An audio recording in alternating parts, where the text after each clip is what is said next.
Are you seeing signs of inflation beginning to increase? We're seeing very substantial inflation. It's very interesting. We're raising prices. People are raising prices to us. It's being accepted. I mean, it's not, take home building. I mean, the cost of, we've got 9 home builders in addition to our manufactured housing thing and operation, which is the largest in the country. So we really do a lot of housing. The costs are just up. Steel costs just every day. They're going up. And there hasn't yet been, because the wage stuff follows. I mean, if the UAW writes a 3-year contract, we got a 3-year contract. But if you're buying steel at General Motors or someplace, you're paying more every day.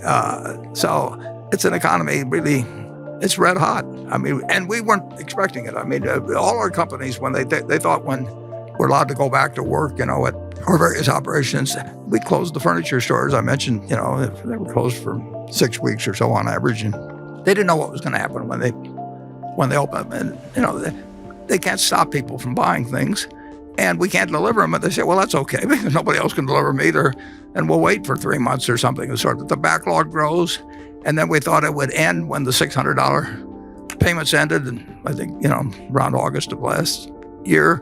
It just kept going, and it keeps going, and it keeps going, and it keeps going. And I get the figures every week. I call, or Bumpkin calls me, and we go over day by day what happened at 3 different stores in Chicago and Kansas City and Dallas, and it just won't stop.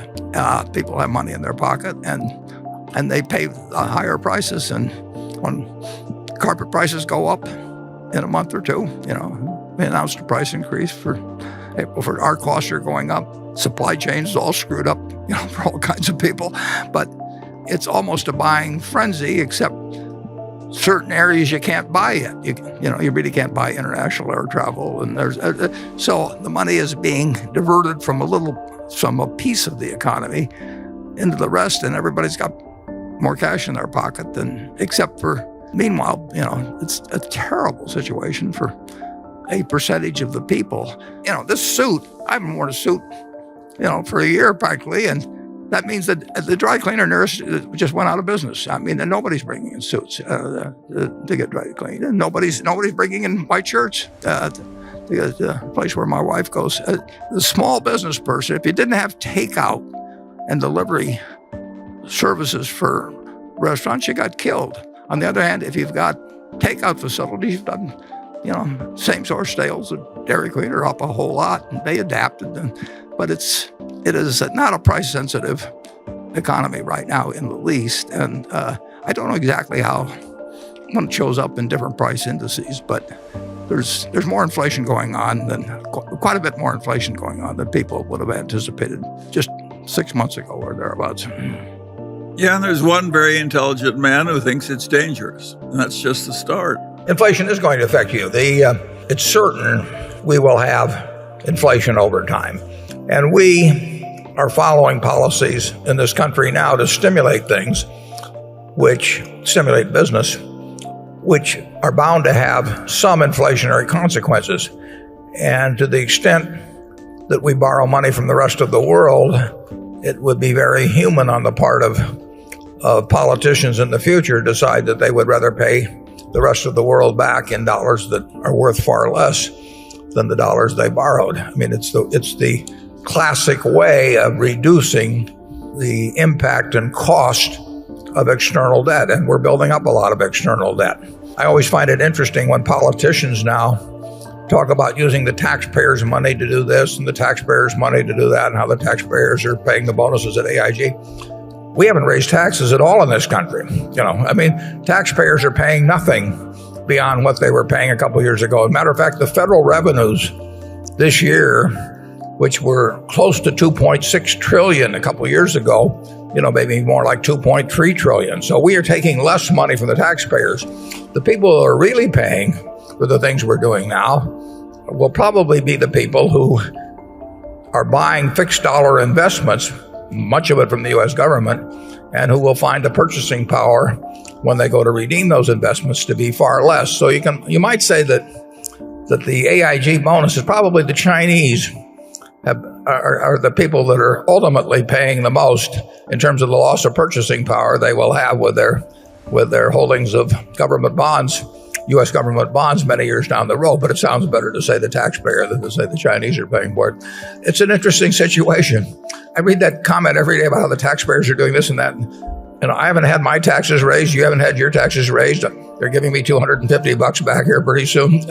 Yet taxpayers haven't paid anything so far. And my guess is that the ultimate price of much of this will be paid by a shrinkage in the real value of fixed dollar investments down the road. And that will be the easiest thing to do. And if it's the easiest thing to do, it's the most likely thing to have happen. So you will see plenty of inflation. Now, the best protection against inflation is your own earning power. If you're the best teacher, if you're the best surgeon, if you're the best lawyer, whatever it may be, you will command a given part of other people's production of goods and services, no matter what the currency is, whether it's seashells or Reichsmarks or dollars. So your own earning power is the best by far. If you're the best journalist, whatever it may be, you will get your share of the national economic pie, regardless of the value of whatever the currency may be as measured against some earlier standard. The second best protection is a wonderful business. If you own the Coca-Cola trademark company, you will get a given portion of people's labor 20 years from now and 50 years from now for your product, and it doesn't make any difference what's happened to the price level generally, because people will give up 3 minutes of labor, 5, whatever it may be, to enjoy, 12 ounces of a product they like.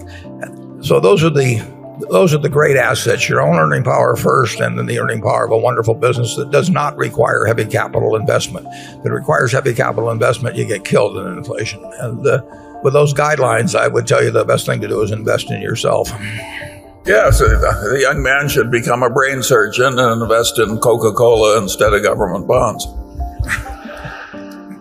If you discount it back, and you're discounting at present interest rates, stocks are very, very cheap. Now, the question is what interest rates do over time.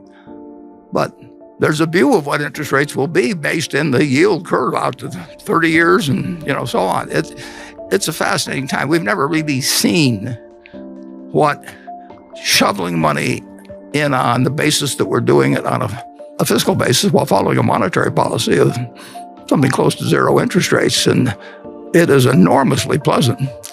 But in economics, there's one thing always to remember. You can never do one thing. You always have to say, and then what?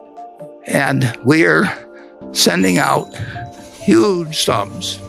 I mean, the president said it on Wednesday, 85% of the people, we're going to get a $1,400 check, 85%. And a couple of years ago, we were saying 40% of the people never could come up with $400 of cash. So we've got 85% of the people getting those sums.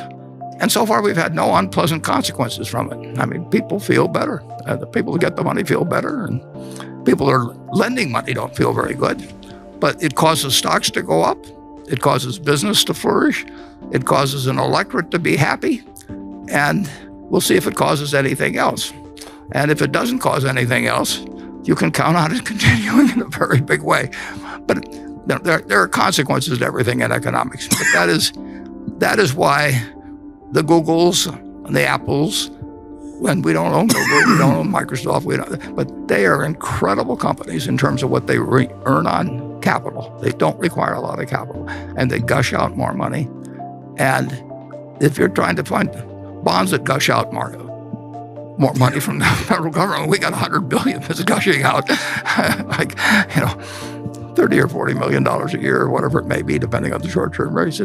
So that puts the pressure on, which is exactly, of course, what the monetary authorities want done. I mean, they're pushing the economy and they're doing it in Europe, even more extreme.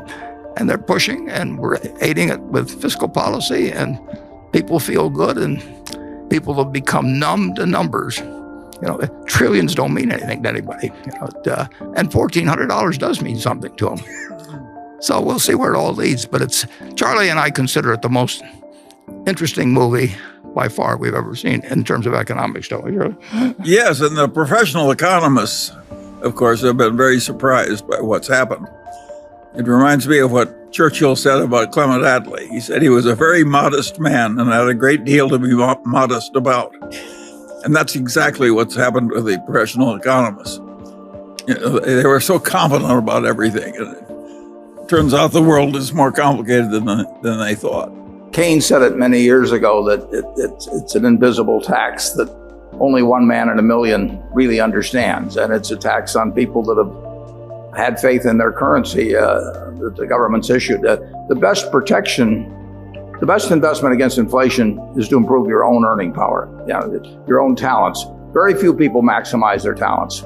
And if you increase your talents, they can't tax it while you're doing it. They can't take it away from you. So if you become more useful in your activities, your profession, doctor, lawyer, whatever it may be, that is the best protection against a currency that might decline at a rapid rate. And the best investment, passive investment, I think is a good business. If you own an interest in a good business, you're very likely to maintain purchasing power no matter what happens to the currency. But it's interesting, in the United States, the value of the dollar since I was born has declined by 94% to 6 cents.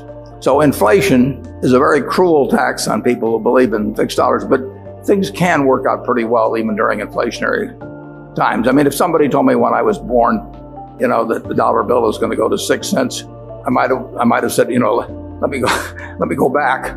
I'm not interested in emerging into that kind of a world. But actually, it's worked out pretty well, so I have no complaints.